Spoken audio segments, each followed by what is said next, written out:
Hello बच्चों, चलिए प्रश्न को देखते हैं। प्रश्न है, यदि a तथा b दो विषम धनात्मक पूर्णांक इस प्रकार हैं कि a बड़ा है b से, तो सिद्ध कीजिए कि दो संख्याओं a योग b बटा 2 और a घटाओ b बटा 2 में से एक सम तथा दूसरा विषम है। तो यहाँ पर जो प्रश्न को हल करें उससे पहले जो प्रश्न की मुख्य अवधारणा है वह हो जाएगी सम संख्याएं।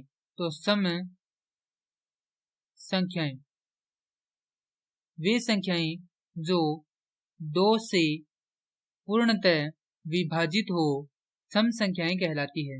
अब हमें कहा गया है कि यदि दो a तथा b विषम धनात्मक पूर्णांक है, तो यहाँ पर मान लेते हैं कि माना a बराबर 2n योग 1 माफ कीजिए योग 3 और b बराबर 2n योग 1 है, क्योंकि ये दोनों ही क्या है, विषम धनात्मक पूर्णांक है। और साथ ही हमें यहाँ पे दिया हो गया a क्या है, बड़ा है b से। तो सिद्ध करना है कि दो संख्याओं a योग b बटा 2 और a घटाओ b बटा 2 में से एक सम तथा दूसरा विषम है। तो यहाँ पर ये मान हम क्या करेंगे, उसमें रख देंगे। तो सबसे पहले है हमारे पास a योग b बटा 2, तो मान रखेंगे a का मान है 2n योग 3 योग 2n योग 1 बटा 2।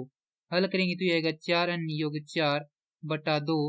तो यहाँ से 2 का भाग लगाएंगे तो हमारे पास आएगा 2n योग 2, जो कि क्या है, एक सम धनात्मक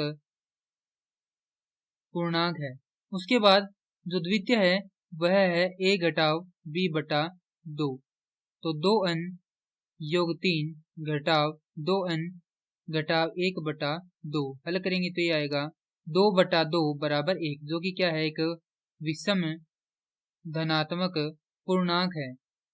और प्रश्न में हमें यही सिद्ध करना था कि दो संख्याएं a योग b बटा 2 और a घटाव b बटा 2 में से एक सम तथा दूसरा विषम है। तो यहाँ पर a योग b बटा 2 क्या है, सम है, और a घटाव b बटा 2 क्या है, विषम है। मैं आशा करता हूँ कि यह प्रश्न आपको समझ में आया होगा। धन्यवाद।